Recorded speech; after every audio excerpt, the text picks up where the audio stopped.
in the middle of the clay court season, and we're currently in Madrid, but the French Open entry list has actually come out for the men and the women. Let's go have a look at the ladies' entry list, though, because there are some big names that are actually having to play qualifying. It wasn't easy. I think handling the emotions, the tension, the nerves of first round, it's never easy, and especially when I played her a couple of months ago and I lost, so I was really looking forward for the revenge in this case. How does Paula Badosa go from expected main draw certainty to suddenly watching Alex Eala take her spot at the French Open 2026?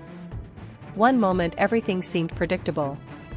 Then it shifted without warning, leaving fans puzzled and the tennis community talking. Was it rankings, politics, or an unexpected twist nobody anticipated? And more importantly, is this the start of a new power shift in women's tennis? Of course, I'm excited for the Grand Slams ahead, Roland Garros. I know that I will be in the main draw, so I'm very excited about that. My first time to be in the main draw, so it's a new experience and everything to gain. The moment the French Open entry list was revealed, something felt deeply unusual. Almost like the sport had silently rewritten its own rulebook overnight. And sitting right at the heart of that shift was Paula Badosa, facing a reality she likely never saw coming this early in the season. Meanwhile, Alex Eala had stepped into a position that typically demands years of hard work, climbing rankings, and relentless consistency to earn. Alexandra Eala is selling out stadiums whether she's playing singles or doubles, tournaments where the fan attendance wasn't that high in previous years. If I was a tournament director, I would do anything for her to be at my tournament. I'd also make sure that she's on schedule every day, so doubles and singles, because then people come to watch Alex and then stay for more tennis. But yeah, you can see it in the crowd numbers whether Alex is playing or not. The Filipinos are showing up for their girl, and I love it. Now, here's where the story gets uncomfortable for some and genuinely exciting for others. The main draw for French Open 2026 did not simply include Alex Eala. It handed her direct entry, bypassing the grueling qualifying rounds entirely. Those same rounds where seasoned professionals battle match after match just to secure a place among the best. And yet somehow, the young Filipina star found herself already seated at the table. You love playing in Miami. I like it. I love it, especially because of the fans. There's a lot of Latino fans, Spanish fans, so I feel a little bit like playing at home, and I love it, honestly. They push me and they motivate me super. So.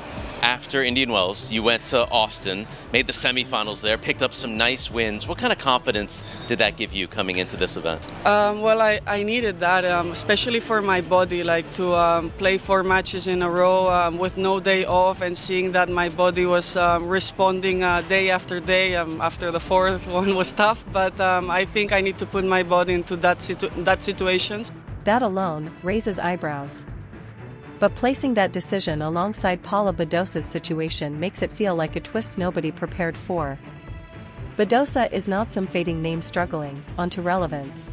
Calendar for me is an amazing part, because I now have the ranking where the calendar kind of dictates where I go. So I've been to the most amazing courts and been able to play in the most amazing atmospheres. Of course, Miami, I've been able to play on Wimbledon Center Court, which is my dream, and that's been amazing, and so many more, yeah. You're probably top 2 or 3 with, I think, the most loyal fan base in the world. Wherever you go, you have some of the most amazing supporters behind you. What kind of energy does that give you as you travel around the world trying to make them proud? It gives me so much motivation.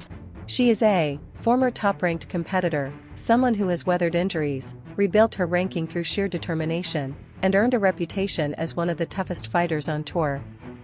Her style, rooted in powerful baseline aggression and mental toughness, has carried her through some of women's tennis's biggest moments. So when a player like that sees someone younger leapfrog into the main draw, the reaction goes beyond surprise. It becomes a quiet, wordless disbelief.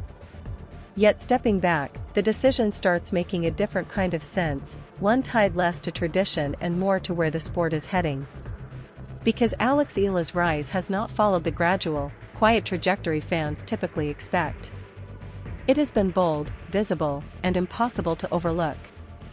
Her momentum built long before Roland Garros entered the picture, particularly during the early hard-court season where she began attracting the kind of attention most players chase for years. At the Australian Open, something remarkable started unfolding around her matches. Fans were not merely showing up. They were arriving early, filling smaller courts beyond capacity, turning ordinary matches into must-watch moments. Social media footage showed crowds spilling across walkways, all waiting for a player who was not even seated.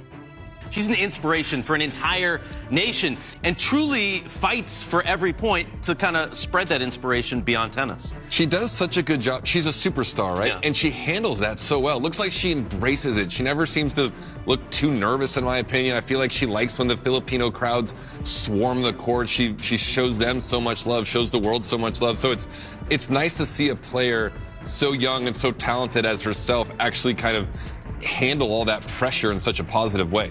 That is not normal. That is not manufactured hype. That is what happens when a player creates a genuine emotional connection with audiences that transcends rankings. And that connection only grew stronger as the season continued.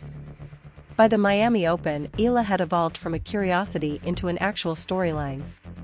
Her performances there marked a clear turning point, not because she became flawless, but because she became fearless.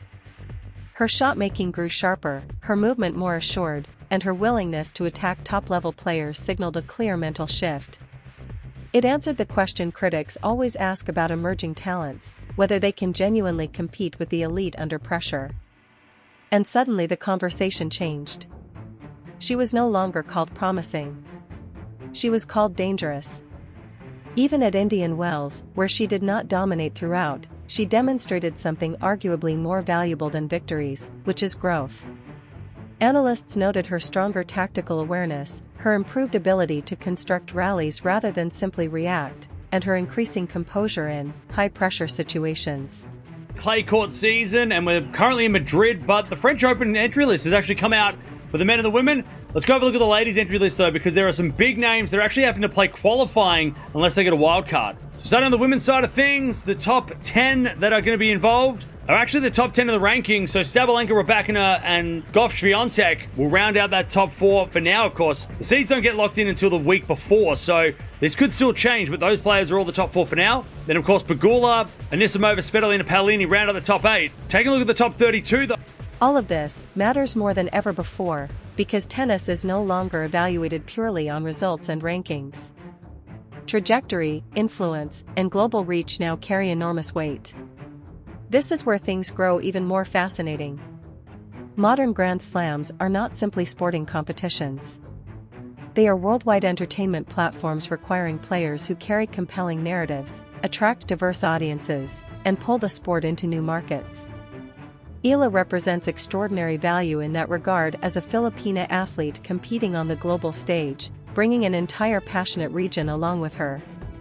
When figures like Maria Sharapova, who understands better than almost anyone what it means to transcend sport and become a cultural force, publicly recognize Eala's presence and personality, people listen. That was not easy today, was it? That opening set was something else. Yes, it was definitely not easy. She was playing great, and I was struggling to find my rhythm a little bit. So, I was trying to play some longer rallies to get my rhythm. But yes, I was a little bit struggling in the first set. Did you know much about her before you took to the court? Did you see much tape of her playing? Not much. I mean, I didn't know her. I knew that she was Spanish. I knew that my coach told me that she likes to run around forehand. Put all of that together, and the French Open's decision begins looking less like a gamble and far more like a deliberate, forward-thinking strategy. They are selecting players not only for what they have achieved but for what they are becoming. Still, none of that makes it easier for Paula Badosa to process. Because from where she stands, this has nothing to do with marketing or audience demographics. It is about years of sacrifice, battles fought and won on court, and the belief that performance must remain the ultimate currency. She survived career-threatening injuries, clawed her way back into competitive form, and maintained a level of professional respect that few players ever reach. Yet in a single announcement, the spotlight moves. The headlines no longer belong to her comeback. They belong to someone else's arrival, and right now Alex Eala holds both.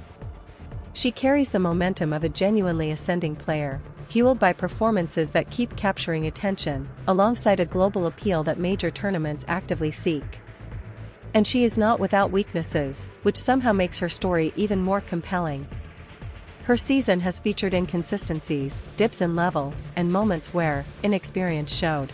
When it comes to all these different surfaces, because we're still getting such a small delta of what we're able to see of Alex Eala, being that it's only her second year out here on tour. So, like you said, getting more comfortable on the clay court surfaces. We're going to see her on the grass, and having more and more years out here on tour, that makes you feel more comfortable moving from hard courts that we just saw at Indian Wells, Miami, to the clay court surface, and making that transition a lot smoother than what we've seen at the start. It's not like she's gone goose egg. She's got a couple of wins, but it's still a lot to improve.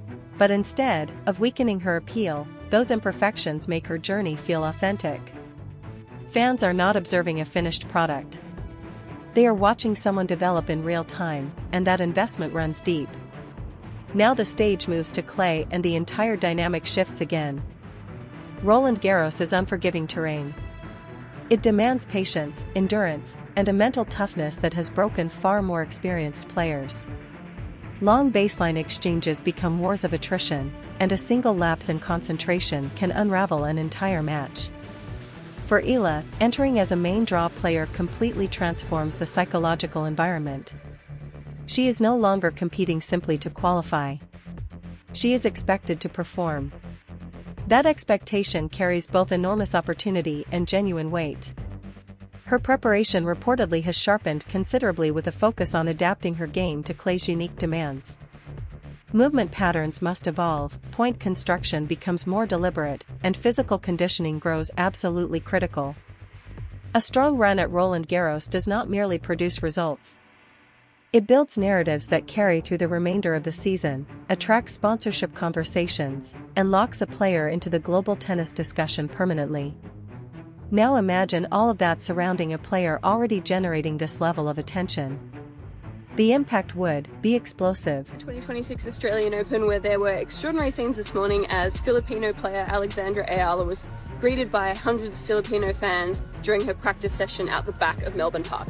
Eala is number 49 in the world, and she's really captivated the hearts and minds of the Filipino community here in Melbourne after she became the first Filipino player to win a Grand Slam match at the US Open in 2025. Which brings everything back to the question quietly hovering over this entire situation. Is this the genuine beginning of a power shift in women's tennis? Where ascending players like Alex Eala begin reordering the hierarchy? Or is this simply a moment of elevated hype that eventually settles back into the familiar established order? And perhaps more intriguingly, how will players like Paula Badosa respond to this new reality where reputation alone no longer holds the spotlight? Because one thing is certain. The decision has been made. The stage is set. And whether people agree with it or not, the future has been invited into the present.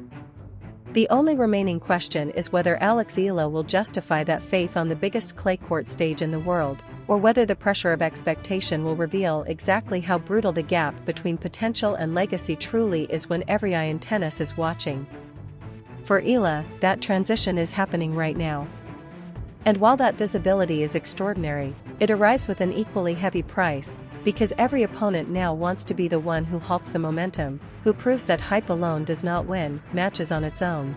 Vibes. You talk about this being a global sport. How about the Filipino fans? For Alex Eala has become an absolute phenomenon on the courts. This is an early Verizon vantage point on TC Live. Everywhere she goes, she gets swarmed by her fans, Coco. Swarmed is right, Steve. And look, this is the great thing. The security guard fumbled the rope, and that was almost the worst part of the event. But you can get as close and personal with your favorite players, and that's why I always say this event, the BNP Paribas Open, is the best fan experience you can. In tennis, rising stars often face their hardest tests not against top seeds but against players ranked just beneath them. Experienced professionals who know how to exploit inconsistency and who carry enough hunger to silence the noise surrounding someone else. This is where Roland Garros becomes something more than a tournament for her. It becomes a test of who she actually is. For a player whose aggressive instincts have driven much of her recent success, the challenge will be balancing attack with disciplined point construction. Get that balance right and she becomes genuinely difficult to handle. Fail to find it and the same aggression fueling her headlines starts costing her sets. Meanwhile, for Paula Badosa, this moment could quietly ignite something powerful. Because nothing sharpens a seasoned competitor's focus quite like feeling passed over. The real tension lies in what happens when both forces eventually meet. When a rising star's hunger collides with an established contender's pride, that is when tennis becomes genuinely unpredictable, when matches transform into statements and careers can pivot in a matter of hours.